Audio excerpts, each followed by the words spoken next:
Of the 11th month in 2025. As you can clearly tell, it is the very last Thursday for the month of November in 2025. We're slowly getting to the end of the month and by extension, the end of the year. As I like to say, make the most of your moments. We start hard facts as we always do with the big stories, and there are lots of interesting stories making headlines. Our former president, good luck, Jonathan, our own, is apparently trapped in Guinea Bissau as the military in that country have seized power. Emouha Council condemns attack on RSU students. And the Senate president is under fire. Users of social media have not been kind to him, and they are blasting him thanks to his statement that the senators are the First Lady's children. You'll find out how and why. Coming up at 4, we'll be talking security as the president declares an emergency on insecurity. He stated that there should be mass recruitment of about 50,000 people into various armed forces. And still in security at 5 p.m., we will be talking about the Senate prescribing the death penalty for kidnappers. The question is simple. Will the death penalty dissuade bandits, terrorists, gunmen from school abductions in Nigeria? Those are questions begging answers. 6 brings the major news. After that, it's open season. As always, stay with us.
the country. Daily Trust reports that many observers rushed to the airport after hearing about the coup, but they are now stranded. A group of military officers had declared that they are now in total control of the country. And this came a day after the two main candidates in the election, President Umaru Sissoco and Fernando Diaz, both claimed victory, calling themselves the High Military Command for the Restoration of Order. The officers suspended the election process, closed all borders, and declared a nighttime curfew. My goodness.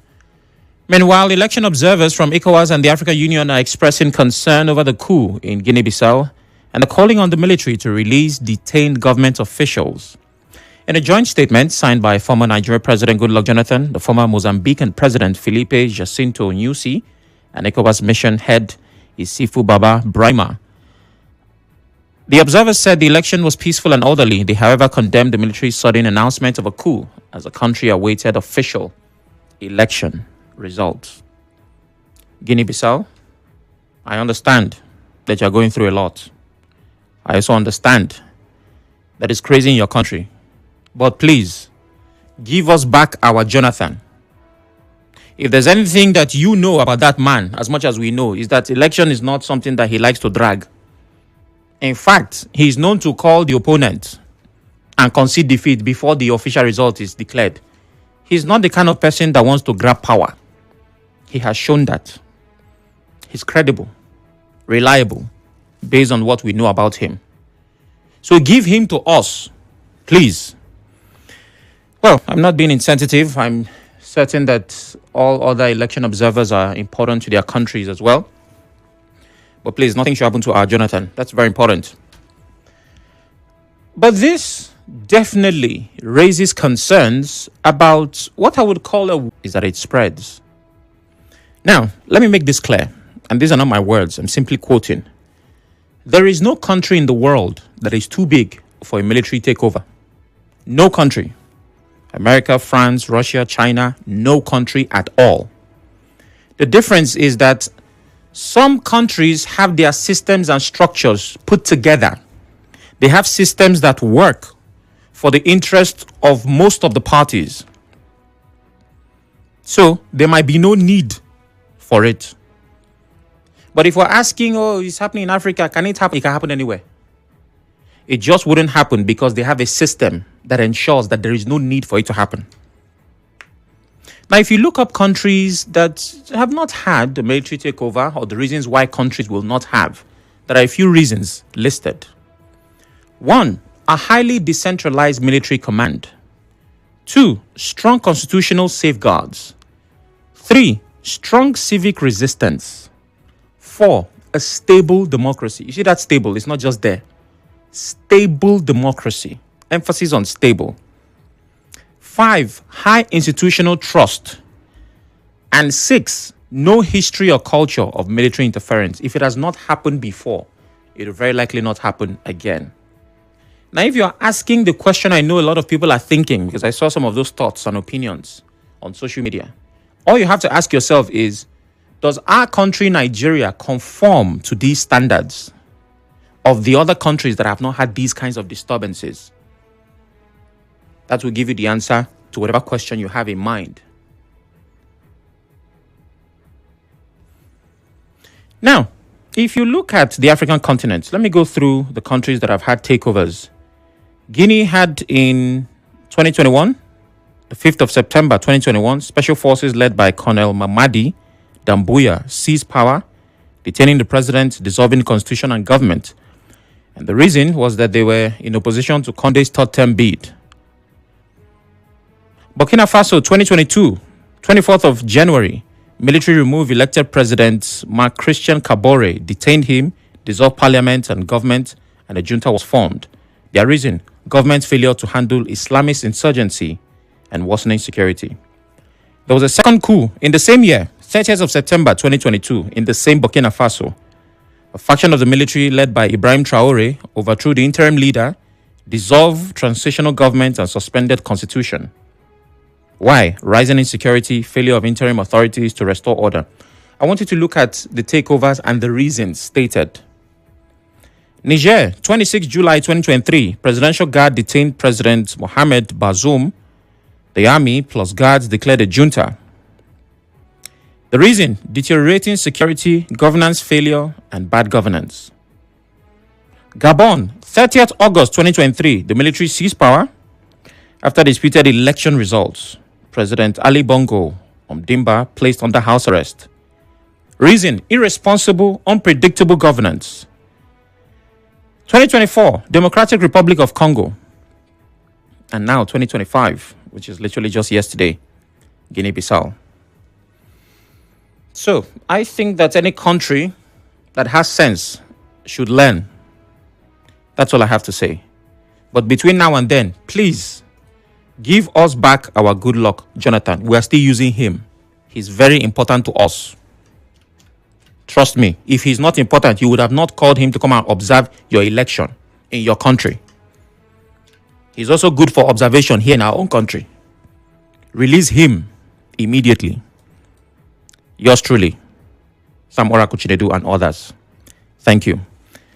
Now we go from Guinea Bissau to Emouha. Yes, indeed. All the way from Guinea Bissau to Emouha. No in between. No stops. We just go straight. Now, why are we making that transition? It is because there was a disturbance in that part of the state. And students were not pleased with the developing situation. The chairman of Emouha local government area, Dr. Chidi Lloyd, has condemned the recent attack on River State University students living near the Emouha campus. He clarified that the incident did not occur within the university premises. To prevent future attacks, he said his administration will document all students living in the communities and their landlords. Dr. Lloyd warned that once documentation is complete, any further attacks on students will attract sanctions, holding landlords responsible. That's interesting. Let's hear from the chairman. What they are protesting is the harassment from some street urchins who reside in the communities.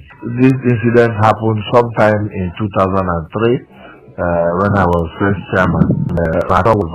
We quickly arrested the person who committed the offense. Henceforth, we shall document students and know where they live, know who their landlords are, so that any attack on any student, the landlord will be held responsible.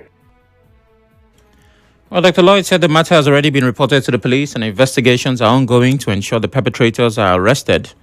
He further assured that his administration is committed to strengthening security both on the university campus and in the surrounding communities. The Emouha Council boss said safety of students remains a top priority and accused those behind the attack of attempting to force the closure of the Emouha campus. Well, he seems to be onto something because the students are already fed up. They say they've had enough and they would like to leave. Thank you very much. Well, students protested at the River State University Emouha campus demanding to be moved to the main Port Harcourt campus. The protest followed repeated armed robbery attacks on student lodges and an attempted rape of female students. The students first gathered at the school gates before marching to the residence of the paramount ruler of Emouha Kingdom, Oha Sergeant Awuse, to raise their concerns. They told our correspondents that about 3 a.m., masked robbers broke into a lodge housing 3 female students. A male neighbor who tried to intervene was stabbed by the attackers. And one of the female students whose room was attacked, spoke to our correspondents. Well, those are some defiant assailants. Let's hear from those students. We were still in the kitchen, we were shouting, calling to, begging them. But they refused. They still came to the kitchen, we refused to open the door. They decided to pass through the back, that they will come to the window and come and meet us if we refused to open the door. That was when one of my classmates, he heard the noise. When immediately they noticed that somebody was coming out from the house, they attacked the boy, beat him. They came with machete, they cut the boy all over his body, entered his house, robbed him, collected his money and his phone. That was when they later came back to our house again. Before then, they started making alarm. Then people came out. That they ran away. Well, the male student who was stabbed while helping the girls also spoke. I heard loud noise. So when I heard the noise, I came out to check what was happening. When I came out to check, from robbers, they started beating me. I was the only one in the compound. So when they finished beating me, they very broken in my girl's house and they collected my phone and some of my properties. When they finished beating me, they went back to that place. Why they were about that was when other people came out and they ran away. I was trying to defend against the compound. Like armor to scatter their protectors. They used their check on me. You know, I'm ecstatic given that this young man survived. And when I was going through these reports, I was, again, I'm not trying to be funny, but I was kind of expecting that he would be speaking in hushed tones. You know, someone who was just stabbed, very likely find it difficult to make out words, to mutter words. It must be painful speaking, like, they came to me. And then I heard the guy's voice. I'm like, okay, this dude must be strong. Because why does he sound... I'm not faulting that he survived, right? But when you say somebody was stabbed and then correspondent spoke to them, you just kind of have in your head that, this person, it will even be a problem just speaking to him. Would he even be able to talk? He'd be bleeding, bandaged, wrapped. This dude sounds even stronger than those who attacked the girls. I heard loud noise. So when I heard the noise, I came out to check what was happening. When I came out to check, from robbers, they started beating me. I was only for the compound. So when they finished beating me, they very broken in my girl's house and they collected my phone and some of my properties. When they finished beating me, they went back to that place. Why they were about that was when other people came out and they ran away. I was trying to defend against the compound. Like armor to scatter their protectors. They used their check on me. All right.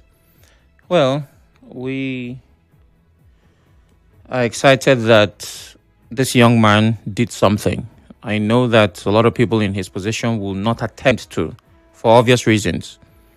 I don't know if you remember the case of a trader who was killed in one of the markets, and even the person who went to intervene was stabbed. So many times when there is an attack, many people do not want to step forward. It's great that we still have people like this, and we're even more grateful that he survived. I'm hoping that in the future, these kinds of incidents do not happen. But if it does, we have defiant Nigerians who can hopefully mobilize. It's nice if you go in groups so that you have a higher chance of surviving the attack. Well, several students said they no longer feel safe living at the Emouha campus and are urging the university to move them back to Port Harcourt for their protection. They said they've had